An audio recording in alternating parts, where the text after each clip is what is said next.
우리 성경 말씀 함께 찾아 읽겠습니다. 신약 성경 빌립보서입니다.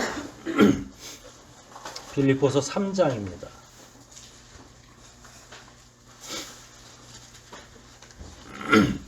3장 7절부터 14절 말씀까지 우리 한번 읽겠습니다.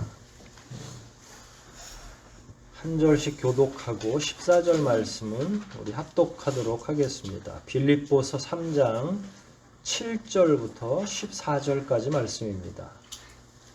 제가 먼저 7절부터 읽겠습니다. 그러나 무엇이든지 내게 유익하던 것을 내가 그리스도를 위하여 다 해로 여길 뿐더러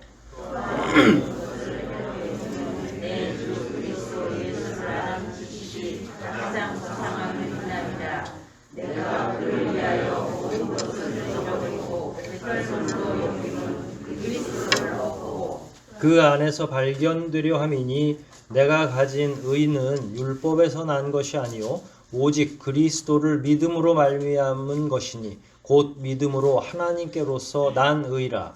내가 그리스도와 그 부활의 권능과 그 하나님의 창의함을 알게 하여 그의 죽으심을 본받아 어찌하든지 죽은 자 가운데서 부활에 이르려 하노니 내가 이미 어떠함도 아니요 온전히 어떠함도 아니라 오직 내가 그리스도의 시대에 잡힌 바가 있는 것을 잡으려고 쫓아가노라. 형제들아 나는 아직 내가 잡은 줄로 여기지 아니하고 오직 한 일 즉 뒤에 있는 것은 잊어버리고 앞에 있는 것을 잡으려고 표대를 향하여 그리스도 예수 안에서 하나님이 위에서 부르신 부름의 상을 위하여 쫓아가노라. 아멘.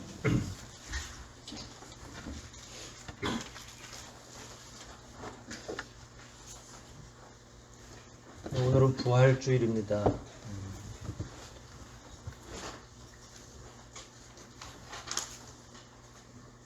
여지없이 절기설교를 하는 건 쉽지 않아요. 날짜별로 이렇게 따져보니까 열몇 차례를 했더라고요. 오늘은 부활 사건 당시의 이야기보다는 오늘은 바울이 이야기하는 이 내용을 토대로 해서 신앙인은 자기 삶을 부활과 접목시켜 볼 때 어떻게 사는 게 맞는가. 부활이 한 사람의 영혼에, 한 사람의 미래에 어떻게 큰 영향을 끼치는가, 이런 내용을 좀 함께 공부하려고 합니다. 바울은 예수 믿기 전과 예수 믿은 다음의 삶이 보통 틀린 게 아니죠. 완전하게 다른 삶을 살죠. 예수 믿는 사람들을 잡아 죽이려고 하다가 결국은 자기가 예수를 믿게 되고 그 잡아 죽이려고 하는 사람들, 남아있는 나머지 사람들이 오히려 또 자기를 잡아 죽이려고 하는 드라마 같은 삶을 살았죠. 그 중심에 뭐가 있냐면 부활이라고 하는 주제가 있습니다. 오늘 본문의 앞부분 3장 1절로 6절 이렇게 보면 바울이 자기가 과거에 어떤 사람이었는지가 드러나 있죠. 그리고 우리가 읽은 오늘 본문은 과거가 아니라 이제 미래를 어떻게 살 것인지를 이야기하고 있는 거예요. 그러니까 1절부터 14절 그 이후도 괜찮은데요. 다 바울의 전체 인생을 여기 한 장에 녹여 놓은 거예요. 자기가 예전에는 어떻게 살았고 이제 앞으로는 어떻게 살 건데 그렇게 변화된 핵심적인 중심에 부활이 있다. 그리고 나는 앞으로도 계속 부활을 쫓겠다. 표현이 굉장히 문학적이고 시적인 표현이겠죠. 그래서 원래 자기의 과거부터 쭉 설명을 합니다. 바울은 어떤 사람이었죠? 다른 거는 모르겠습니다만은 4절, 5절 이렇게 보면 나도 육체를 신뢰할 만하니 그러니까 이 이야기를 한 건 육체를 신뢰하는 자들이 있었다는 거죠. 그건 유대인들을 의미하는 거겠죠. 할례 받은 이야기니까요. 그 다음에 5절에 내가 8일 만에 할례를 받고 이스라엘 족속이요 베냐민의 지파요 그 다음에 히브리인 중에 히브리인이요 율법으로는 바리새인이요 바리새인 중에 또 바리새인이라는 이야기하죠. 그 다음에 자기가 평소에 얼마나 유대인으로 열심히 살았는지 교회를 핍박하고 율법의 의로는 흠이 없이 이거 이렇게 얘기하기 쉽지 않거든요. 여러분도 교회에서도 흔히 그래요. 저는 저한테 그런 질문을 안 합니다. 아예 대답을 할 수가 없어서 너는 정말 흠 없이 살아가느냐라고 제게 물어보기가 죄송하고 송구하잖아요. 흠이 너무 많으니까. 근데 바울은 여기서 율법 앞에서 나는 흠이 없다라고 이야기를 해요. 그건 교만도 아니고 거짓말도 아닌 거죠. 자기가 그 당시에 유대인으로 살아가고 유대 교회에 속해 있을 때는 정말로 흠 하나 없이 살려고 노력을 했던 거를 표현한 거예요. 그러니까 이 사람은 보통 사람이 아닌 거죠.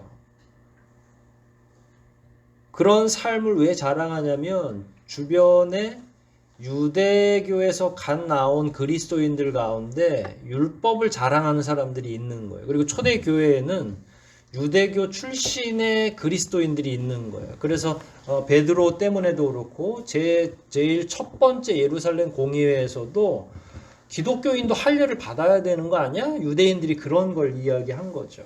그러니까 논란이 여러 가지가 있는 거예요. 초대교회 안에서. 지금은 뭐 그런 게 전혀 없지만 초대교회는 여러 종류의 여러 종파의 출신들이 모여 있는 거라서. 그러니까 바울은 그런 일에 대답을 해줘야 될 의무가 있는 선생이니까 그런 말에 현혹될 필요 없다. 만약에 내가 유대인, 유대교 내지는 뭐 그런 거로 따지면 나는 그곳에서 흠없이 자랐던 사람이다라고 이야기를 한 거예요. 그러니까 바울의 과거는 어마어마한 거죠. 그 이야기를 오늘 조금 나눌 거고요. 하지만 그건 헛된 삶이었다. 오늘 본문에도 배설물처럼 여긴다고 이야기하고 있죠. 그럼 왜 그걸 헛된 아무것도 아니라고 이야기할 수 있느냐가 오늘 이야기의 주제가 되는 거고 어떤 근거에서 바울은 그럴 수 있는가라는 거예요. 바울은 사울일 때 어떤 사람이었을까요? 상상을 좀 해볼 필요가 있죠. 그냥 총망받는 유대의 미래 지도자. 사실 이미 그 사이에 올라가 있는 거예요. 그러니까 우리가 예전에 김영삼 대통령이나 김대중 대통령이 40대 기수론 이렇게 해가지고 정치에 국회의원에 막 아주 어릴 때 막 당선되고 당수로 나오기도 하고 막 이랬을 때. 그러니까 지금 사실 바울을 보면 그 정도예요. 40대 기수론을 들고 아주 총망받고 요 상태면 얼마든지 유대교의 정치적인 지도자, 정치 지도자가 종교 지도자예요. 사실은 그때는 재정 일치가 되고 있었으니까 차기 지도자 그룹에 속해 있었고 총망받는 유대 교회의 한 사람이었고 종교적인 열심으로 보면 어마어마한 거죠. 얼마나 열심히 했는지 6절 보면 열심으로는 교회를 핍박하고 라고 이야기했죠. 그러니까 열심의 정도를 교회를 그러니까 당시 유대교가 주인공이면 나머지를 다 짓밟아야 되잖아요. 그러니까 열심의 정도를 어떻게 평가하고 판단했냐면 얼마나 그리스도인들을 많이 잡아들이고 교회를 파괴했느냐 요 성과로 그 사람이 유대교에 열심히 있는지 없는지를 판단하고 평가할 수 있다는 거예요. 그때 1등을 누가 했다는 거예요? 바울 내가 했다. 여러분 스데반이 순교할 때 그 뒤에서 옷을 지키던 자가 누구예요? 사울이었어요. 그러니까 초대 교회가 가열차게 우리는 새로운 길을 가자라고 생각하고 이렇게 해서는 안 될 것 같아. 그래서 조직도 재정비하고 그 중에 지혜가 있고 영적인 품성이 있고 한 사람 7을 골라서 정말로 지도자로 세우고 해가지고 막 정말 흥분에 차서 우리는 새 출발을 해야 되겠다 했는데 딱 돌맞아 죽었죠. 첫 번째 설교하고 죽은 거예요. 한 30번 설교한 것도 아니고 첫 번째 단에 올라가 설교하고 죽었어요. 누가? 스데반이. 그걸 누가 뒤에서 다 조정한 거예요? 바울이요. 그러니까 이거 엄청난 사람인 거죠. 이 사람은 교회를 눈을 씻고서 이렇게 쳐다보고 있는 거예요. 저기서 무슨 사건만 나면 내가 출동해가지고 다 그냥 판을 뒤엎겠다라는 거예요. 유대교회에서 지도자가 되기 위해서는 저는 오늘날하고 똑같다고 생각해요. 일단 자기가 똑똑해야 되는데 그거보다 더 중요한 건 가문이 중요해요. 어느 가문에서 이게 제사장 가문인지 어떤 가문인지. 근데 제사장 가문은 아니에요. 뭐 랍비는 될 수 있겠죠. 근데 가문만 중요한 게 아니라 출신 성분이 중요하죠. 어떤 부모 밑에서 살아왔는지 자라났는지 부모가 유대교에 어느 정도 헌신도를 가지고 있는지 그 다음에 부모의 재력도 중요해요. 왜냐하면 서울대든 뭐 서울에 있는 SK라고 스카이라고 보통 이야기하죠. 서울대, 연세대, 고려대 이런 대학을 보내려면 등록금이 얼마나 비싼지 좀 좋은 과 같은 경우는 뭐 실험 실습하면 한 학기에 막 1,000만 원씩 들어가는 거예요. 그러니까 부모가 뒷받침을 못 해주면 가문이 제대로 그 사람을 뒷받침을 못 해주면 성공하기가 어렵죠. 그럼 바울은 학교는 그 당시에 안 다녔는데 선생은 제일 좋은 선생을 붙여준 거예요. 누가? 부모님이 재력으로 돈이 있어야 되잖아요. 그러니까 가말리엘 문화에서 열심히 율법을 배웠죠. 그런데 자기가 또 보냈는데 자기가 공부를 안 하면 어떻게 돼요? 좋은 학교 갔다고 다 좋은 사람이 되는 건 아니에요. 거기서 노는 친구들도 많고 다른 길로 나가. 그러니까 이게 바울 정도, 사울 정도의 유능하고 사람들로부터 인정받고 이렇게 오려면 그 박자들이 다 맞아야 되는 거죠. 오늘날은 안 그래요? 오늘날 출세하려면 어때요? 똑같죠. 예나 지금이나 제가 봐서는 세상에서 우두머리가 되는 비결은 거의 비슷한 것 같아요. 근데 바울이 그런 면은 다 괜찮은데 핸디캡이 하나가 있죠. 지방 출신인 거예요. 다른 지역 출신.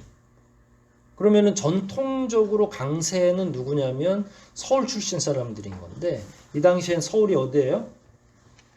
이 나라의 서울은 어디예요? 예루살렘이잖아요.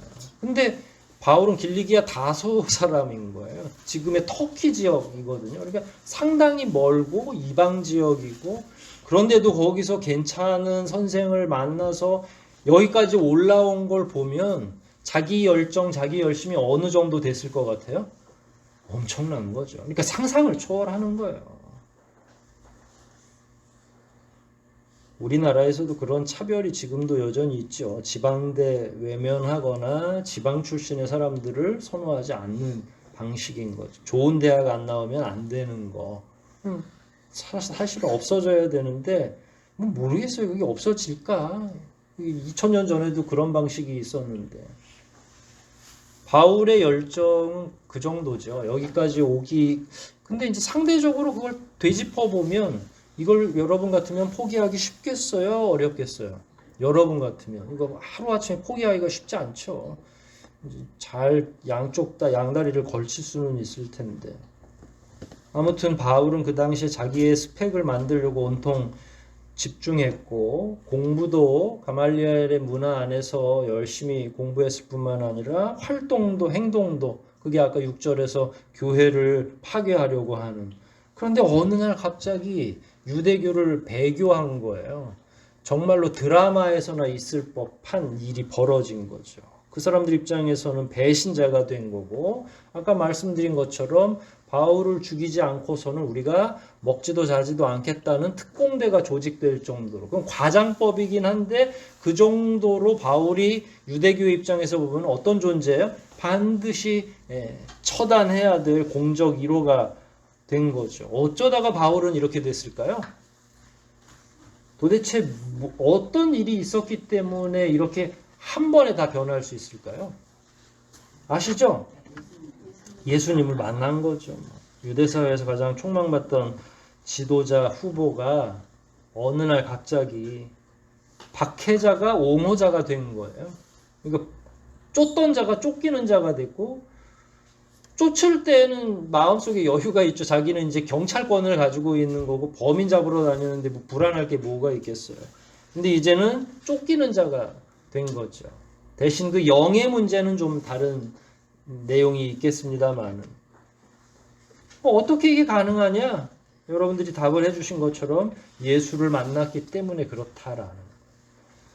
저는 오늘 설교를 준비하면서 몇 배나 더 상상력을 발휘했어요. 어떤 상상력이냐면 바울이 예수를 생전에 만났을까라는 의문을 가졌던 거예요. 왜냐하면 바울 입장에서 부활이 그 정도로 극대화되려면, 그러니까 부활이라고 하는 사건을, 예수를 만났잖아요. 만나서 부활이라는 걸 확신하려면 그 전에 살아있거나 혹은 십자가에 달려 돌아가는 걸 명확히 자기가 죽은 걸 확인해야 산 게 깨달아지는 거잖아요. 둘 중에 하나만 해가지고는 잘 안 되는 거거든요. 왜냐면은 살아있는 예수를 새롭게 만났다 그랬는데 원래부터 살았는지 어디 숨어 있다가 왔는지 자기 눈으로 과거를 그야말로 과거에 대한 명확한 인식이 없으면 현재 미래가 이렇게 확고하게 다가오지 않는다는 거예요. 그런 의미에서 바울은 예수 그리스도의 생애 과정을 알고 있었고 적어도 십자가의 죽음은 목격했을 거고 죽은 걸 확인했을 때 더 놀라는 거죠. 예수 그리스도가 죽었는지 안 죽었는지도 모르는데 살아나셨대 그러면 에이 쇼겠지 그거는. 왜냐면 그럴 수 있잖아요. 내가 확인한 게 아니니까. 근데 여러분 눈으로 죽었고 무덤에 딱 묻었고 그러고 나서 다시 산 걸 보면 어때요? 그건 이제 우리가 이제 막 눈을 내 열 손가락에 장을 지져라 그러고 강하게 얘기할 수 있는 거죠. 그러니까 바울이 부활을 그토록 이야기하고 절절하게 거기에 확신이 있는 건 그 전에 죽었다는 확신도 있다는 거예요.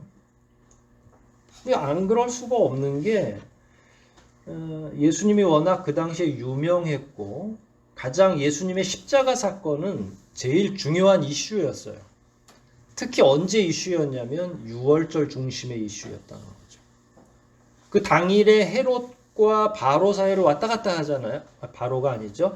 헤롯과 빌라도 총독 사이를 왔다 갔다 하잖아요. 예수님 재판받으려고 끌려서. 그러니까 그 정도 거물들한테 왔다 갔다 할 정도면 성 안에 모든 소식이 다 퍼지고 있는 거예요. 그런데 절기가 무슨 절기라고 그랬죠?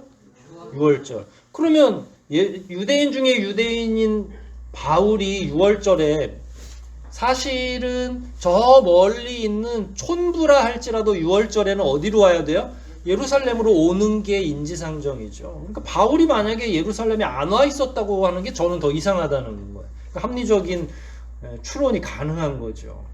성경의 복음서에는 나와 있지 않아요. 예수님을 봤는지 안 봤는지, 그가 멀찍이 있었는지 없었는지. 그런데 가만히 이렇게 묵상을 해보면 바울이 그걸 못 볼 리가 없다. 그 당시에 그렇게. 그리고 또 하나는 스데반을 순교시킬 때 누가 있었다고 그랬죠? 바울이 옆에 있었잖아요. 스데반 순교하고 예수님을 만나는 거 사이에 어마어마하게 긴 시간이 걸리지 않아요. 그 다음에 스데반 순교와 예수님의 십자가 사건도 막 5년, 10년씩 걸린 게 아니라 예수님 부활 승천하시고 나서 예수님의 십자가 사건과 오순절 사건, 그러니까 50일 지나고 나서 초대교회가 형성이 된 거니까 제가 봐선 2-3달 안에 적어도 6개월 안에 순교가 등장한 거거든요. 빌라도의 스데반의 순교가. 도와줘서 감사해요. 사람 이름이 자꾸 생각이 안 나. 스데반의 순교가 그 정도라면 바울은 계속 그냥 예루살렘에서 왔다 갔다 하고 거기 사건을 처리하는 거죠. 그 사건들이 정리가 됐을 때 어디로 출장 가는 거예요? 다메섹으로 출장을 가는 거거든요. 예루살렘이 1차 정리됐을 때. 그러니까 예수님의 십자가 사건부터 바울은 계속 어디에 있었던 거예요? 이 예루살렘에 있었다고 저는 보는 거죠. 뭐 천국 갔는데 야 정렬아 그때 사실 내가 거기 없었어 이렇게 바울 선생님이 얘기하실 수도 있겠죠. 그런데 합리적으로 봐서는 바울 정도의 열정을 가지고 있는 사람이라면, 그리고 갑자기 어디 다른 동네에 있다가 예루살렘 교회를 초토화하려고 갑자기 투입되진 않아요. 왜냐하면 그는 책임자급으로 왔기 때문에 기존의 예루살렘에서 책임자로 계속 활동했을 것이라고 보는 게 훨씬 더 합리적인 방식이죠.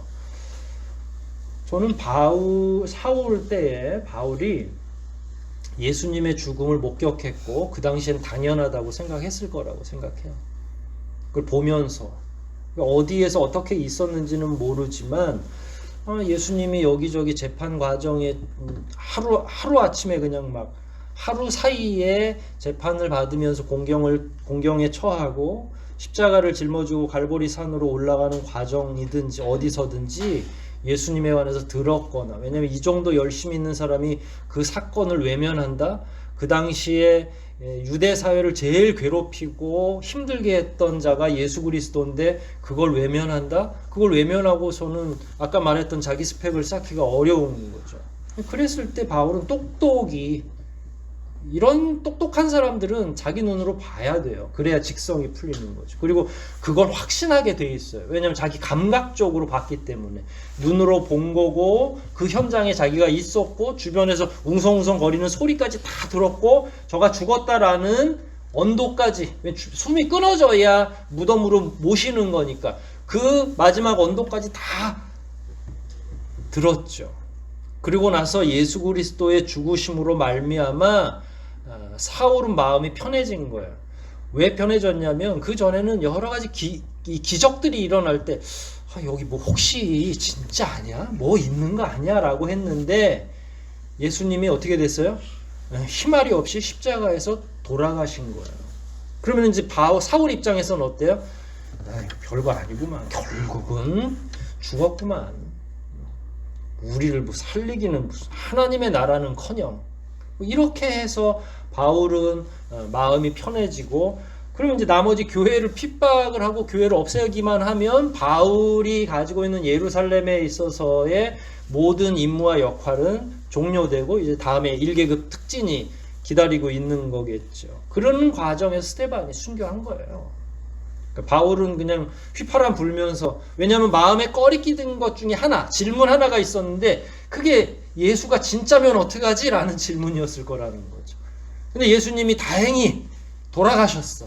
그러니까 바울 입장에서는 얼마나 근데 이제 이 과정 중에 자꾸 소문이 예수가 살았대나? 제자들하고 같이 있었대나? 제자들이 막 증거도 하고 막 설왕설래 하는데, 이제 바울은 자기가, 이 사람이 굉장히 똑똑한 사람이잖아요. 그러니까 자기가 죽는 걸 봤는데 어떻게 부활을 해? 그럼 거짓말이야. 불가능해. 라고 자기 역할을 충실히 하고 있다가 다메섹으로 가는 몇 월 며칠 날 갑자기 음성이 나타나고 빛으로 예수 그리스도가 나타난 거죠. 여기서의 바울의 경험이 충격적인 거예요. 왜냐하면 자기가 죽은 걸 봤기 때문에. 근데 죽은 걸 아까 처음에 말씀드렸듯이 죽은 걸 못 봤으면 부활이 충격적이지 않아요.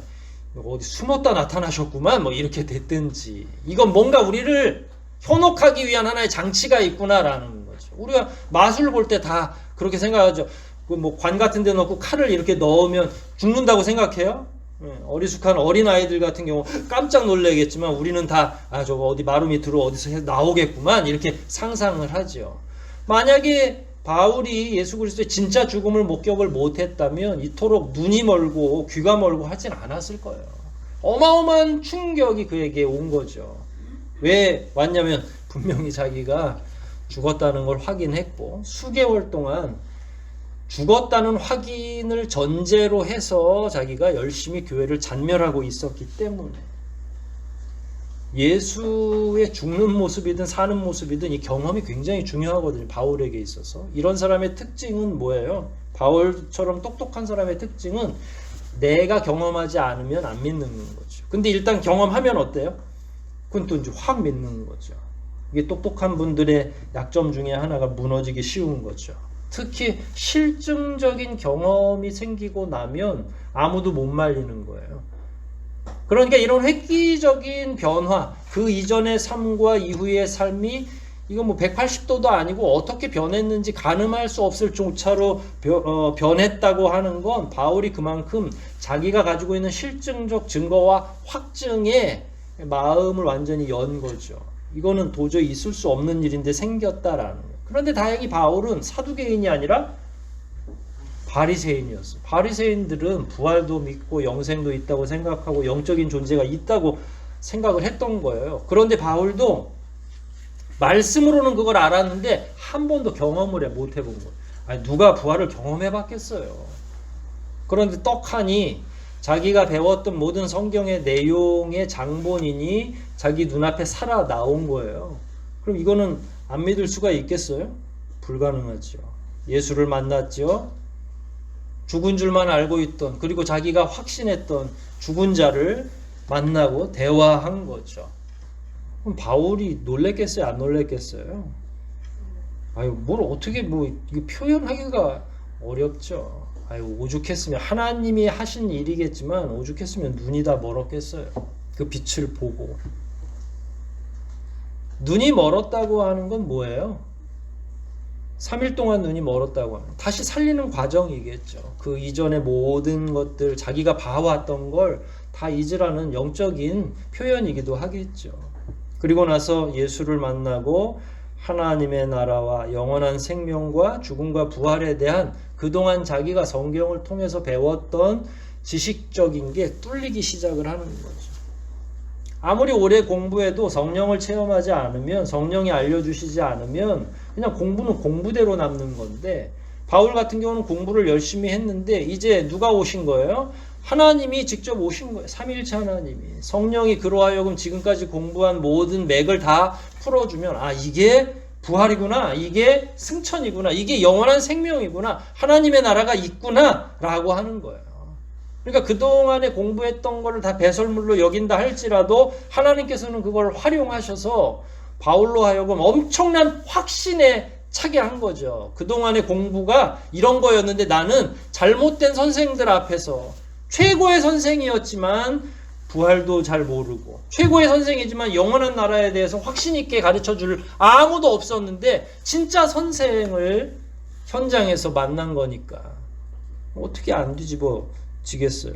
그러고 나니까 과거의 지식, 과거의 노력, 그리고 과거 자신이 그동안 쌓아놨던 모든 경력은 본문에 나와 있는 것처럼 쓰레기, 배설물이 돼버리는 거죠. 왜냐하면 영생이 생긴 거예요. 부활에 대한 확신이 생긴 거예요. 그러니 나머지는 그동안 이 세상 중심에 자기가 이 세상에서 어떻게 출세할 수 있는지를 위해서 만들어 놓은 스펙인데, 이게 저기 갈 때는 아무런 필요가 없는 거예요. 4년제 졸업을 못하면, 4년제 대학을 졸업을 못하면 천국에 못 간다 그러면 그거 어떻게 되겠어요? 그거야말로 저 코미디죠. 하나님 나라 가는 데는 그런 게 전혀 필요 없는, 그걸 바울이 그때 깨달은 거예요. 우리는 10살에 깨달을 수 있는 거를 5살짜리도 알 수 있는, 유튜브에서만 배워도 다 알 수 있는 거예요. 돈으로도 못 가요. 예뻐도 못 가요. 믿음으로 가는 나라, 하나님 나라. 바울은 그걸 40 넘어서 배운 거예요. 그러니까 그 전까지는 누구를 못 만나서 그래요? 예수를 못 만난 거죠. 누구를 만나서 변화하기 시작한 거예요? 예수를 만난 거죠.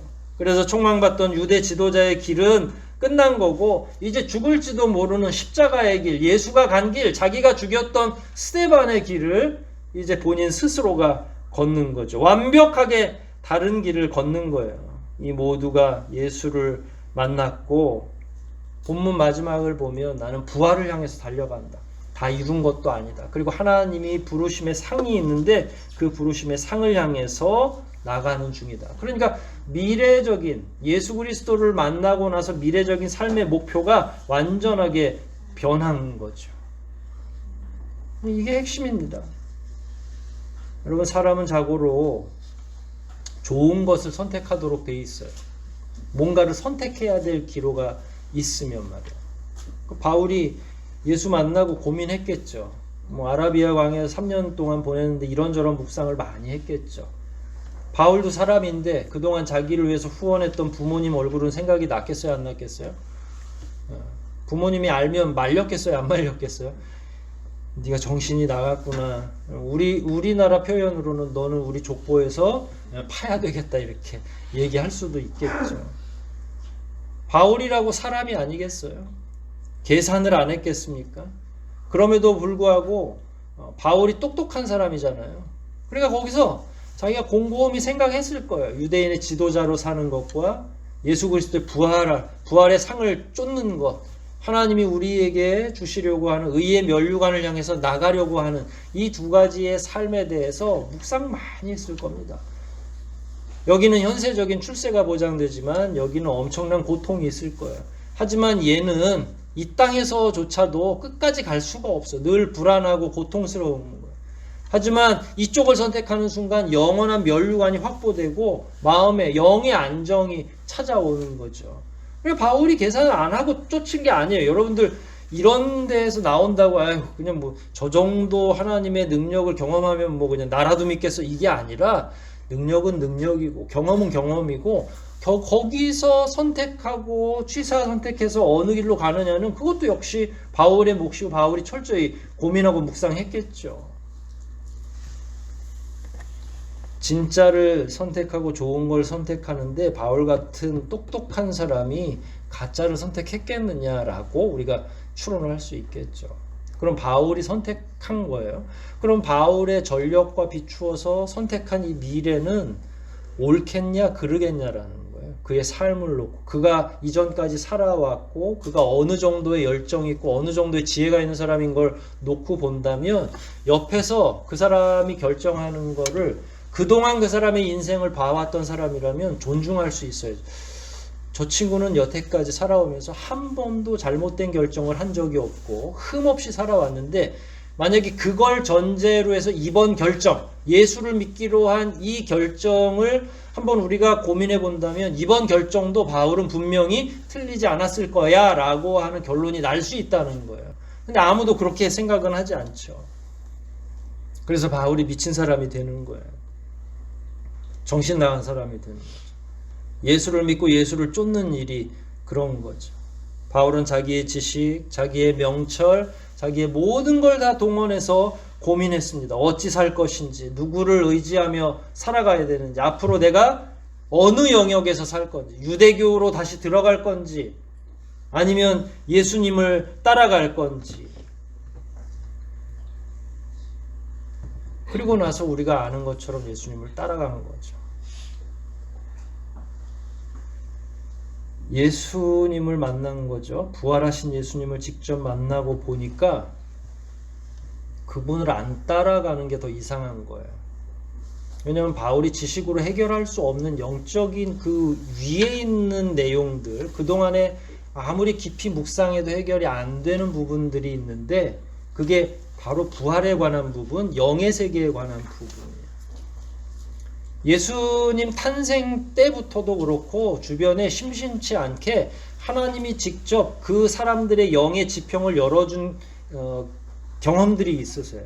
예를 들어서 요셉에게도, 마리아에게도, 엘리사벳에게도, 사가랴에게도 음성으로 친히 오셔서 그들에게 영적인 경험을 주셨죠. 그런데 그 이전 그리고 주변 다른 사람들은 한 번도 하나님의 음성을 들은 적이 없는 거예요. 그러니까 바울은 여태까지 하나님 경험을 진짜로 한 게 아니라 성경만 공부한 거예요. 유대 성경만. 근데 그의 갈증이 도대체 저 영원한 세상이 있다고 하는데 자기가 태어나서 한 번도 하나님의 음성을 들은 적이 없는데 나는 어디로 가고 있는 거지? 그러다 보니까 막 손에 피도 묻히고 이 유대교가 도대체 어떻게 된 종교인지 인사는 샬롬 그러면서 평화를 얘기하지만 정적들을 막 제거하고 살인하고 특공대를 조직해서 심지어 바울도 막 죽이려고 하고 예수도 결국 그렇게 해서 희생하고 이런 걸 놓고 보면 유대교는 이게 끔찍한 종교인 거죠. 해결해 주지 못하는 영적인 부분이 있는 그게 갈증인 거예요. 바울에게 있어서는 해결이 안 된 거예요. 여러분 사실은 이런 사람은 이것만 해결되면 돼요. 바울은 공부가 부족했던 게 아니라 경험이 부족했던 거죠. 영에 대한 경험, 하나님의 음성, 사무엘도 들었고 다윗도 들었고 다 들었던 그 음성을 바울은 아직 듣지를 못한 거예요. 모르긴 해도 저는 기도했으리라 생각해요. 성경을 공부했으면 옛날에는 하나님이 아브라함도 부르시고 만나주시고 소리로만 들었지 난 한 번도 요 근래에 저 바리새인들이나 제사장 그룹에서도 한 번도 그걸 들었다는 선생들을 찾아본 적이 없는데 그러니까 공부는 열심히 했는데 진짜 하나님을 만나지 못하니까 그래도 열정은 있으니까 지도자로 성장하고 있었고 여기에서 하나님이 그를 한 번에 무너뜨릴 수 있는 건 만나주시는 거예요. 그 이름을 불러주시는 거예요. 거기서 다 해결되는 거예요. 이 사람과 유사한 삶을 살았던 게 삭개오 같은 사람인 거죠. 마음에 고통은 있어요. 갈증이 있는 거예요. 해결이 안 돼. 자기의 직업 문제나 자기가 민족 안에서 어떤 취급을 받는지에 대한 열등감이나 이게 끊임없이 계속 자라나고 있는데 해결이 안 돼. 이런 사람들은 허랑방탕하게 살 수밖에 없어요. 그런데 누굴 만났어요? 만나자마자 예수님이 뭐라고 그래요? 이름을 불러주잖아요. 삭개오야. 그러니까 다 무너질 수밖에 없는 거죠. 진짜가 나타나신 거고 그분이 음성을 불러주고, 이게 하나님 경험이고, 이 경험은 그 어떤 것으로도 대체될 수 없고, 이 정도 경험해야 삶이 뒤바뀌는 거죠. 진짜 부활체가 눈앞에 있는데 그걸 안 믿을 수 있을까? 안 믿는 게 더 위대한 거죠. 부활하신 걸 알고 있는데, 그분이 내 앞에 있는데 그걸 안 듣고 안 믿는다? 그거 대단한 배포입니다. 불가능해요. 우리의 믿음이 작은 거 괜찮긴 한데 계속 그 상태에 있는 것도 참 대단한 거예요, 우리가. 왜냐면 예수님 만나면 전격적으로 삶이 변화해야 되는데, 그 강도와 깊이는 일률적으로 말하지 않겠어요. 왜냐면 다 다른 신앙의 길을, 다른 정도의 깊이를 가지고 있으니까. 하지만 적어도 그건 기억하고 계셔야 돼요. 여러분이 죽었다가 살아나신 분을 관계하고 있다는 거. 그냥 아무런, 그냥 우리가 흔히 볼 수 있는 그런 사람을 만나러 주일날 오는 게 아니라 진짜 부활하신 분.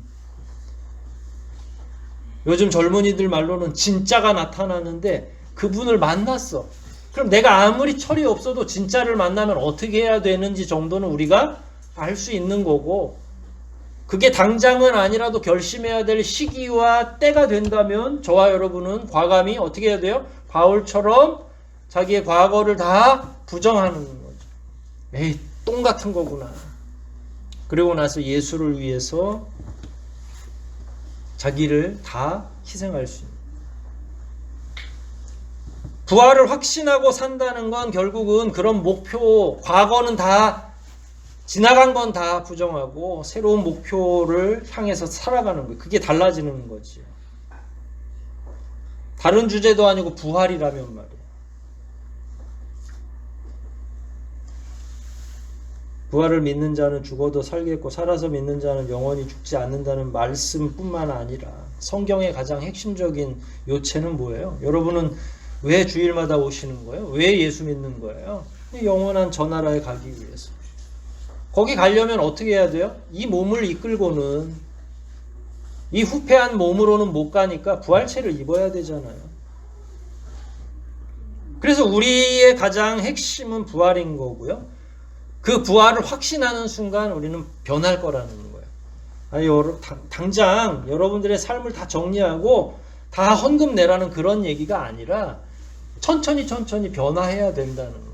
가치가 변하고 지향이 변하고 무엇을 위해서 살아야 되는지에 대한 목표치가 변화해야 되고. 근데 부활을 바울처럼 확신하게 되고, 내가, 요한도 그러죠. 내가 본 바요, 내가 들은 바요, 이렇게. 그거 굉장한 확신이거든요. 예수님을 내가 옆에서 만졌다고 그러잖아. 그 만진 사람만이 할 수 있는 담대함이 있거든요. 그러니까 우리가 예수님을 확실히 만났다면 만난 자들의 확신이 있어야 되는 거예요. 그건 누구도 못 말려요. 그랬을 때 담대해지는 거죠. 그래서 목숨 거는 거예요. 담대해지면 그 다음은 모든 걸 거는 거죠.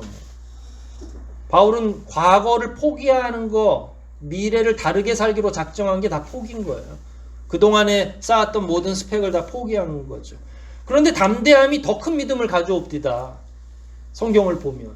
담대해지니까 눈에 베이는 게 없어. 왜냐하면 하늘을 보고 사니까 이 땅까지 것은 아무것도 아니라고 생각하는 거죠. 그러니까 죽음을 두려워하지 않으니까 믿음이 더 성장하고, 믿음이 더 크니까 하나님은 그에게 성령의 능력을 충만하게 주고, 그래서 죽은 자도 막 살려낼 수 있는 능력이 그에게 생기는 거예요. 그게 어디서 오냐면 부활에 대한 확신, 담대함이 가져온 믿음에 더 확장된 영역, 믿음이 확장되니까 하나님이 마음껏 복 내려주시고 능력으로 함께 해주시고 성령의 은사를 충만하게 부어주시는 거죠.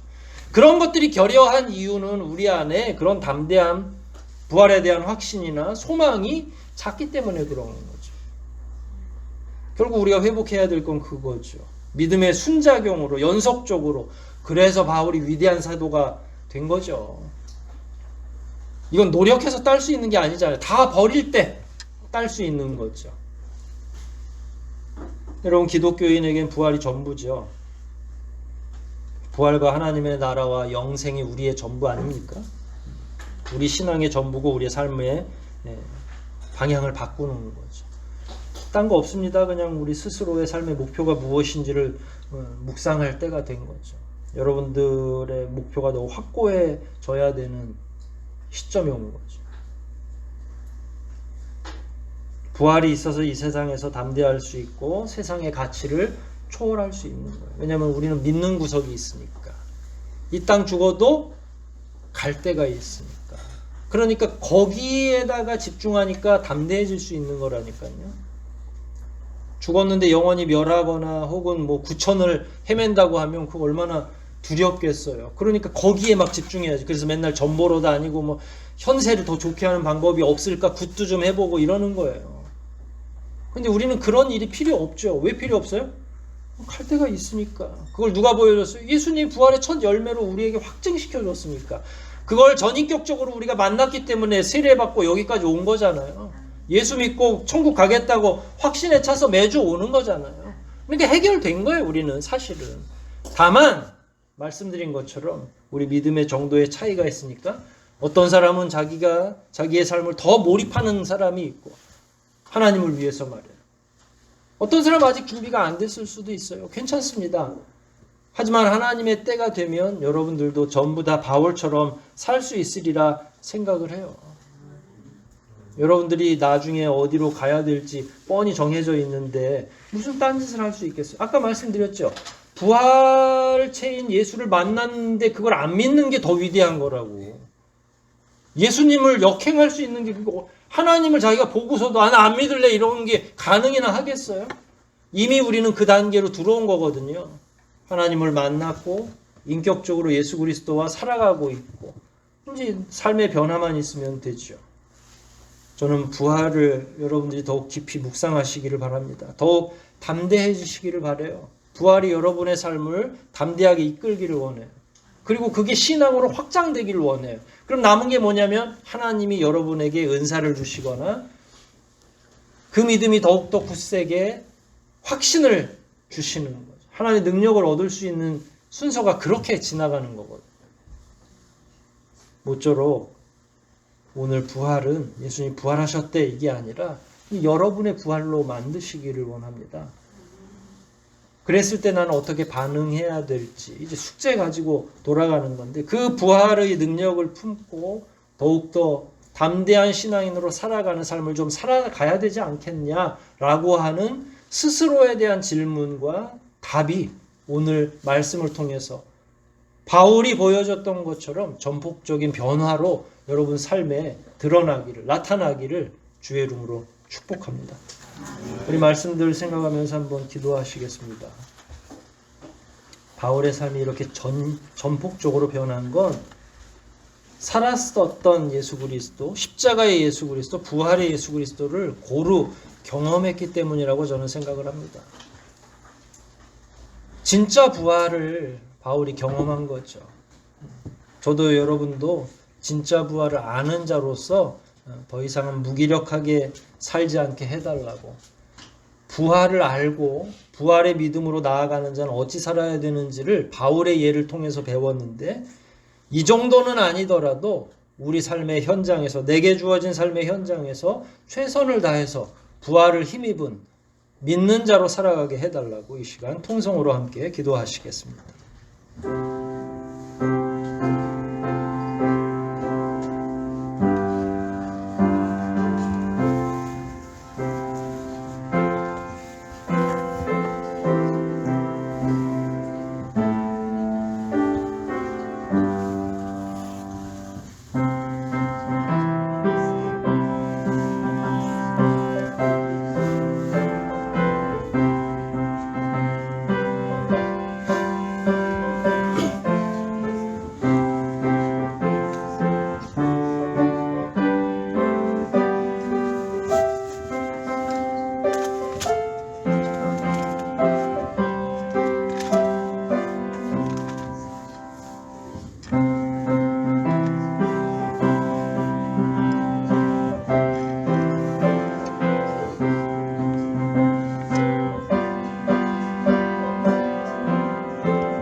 아버지 하나님, 우리는 오래전부터 부활에 대해서 배워왔지만 중요한 건 부활을 직접 체험하고 주님을 만나는 일인 것을 배웠습니다. 머리에 있는 부활이 우리의 영혼을 뒤흔들 수 있도록 우리에게 확증시켜 주시기를 원합니다. 그리하여 우리가 바울처럼 부활에 또한 위에서 부르시는 하나님의 부르심의 상에 집중할 수 있도록 도와주시고 이 세상의 헛된 것에 가치를 두거나 힘쓰지 않도록 은혜로 덧입혀 주시옵소서. 지금은 저희들이 제대로 부활을 신앙하는 자로 살아가지 못한다 할지라도 내일이 변하고 모레가 변해서 주님이 원하시는 만큼 마음속에 부활을 품고 영생을 소유한 자로 살아가기에 부족함 없도록 저희들을 성장시켜 주시고 능력으로 함께하여 주시옵소서. 모든 것 주님께 의탁하오며 우리를 구원하신 예수 그리스도 이름 받들어 감사하며 기도하옵나이다. 아멘.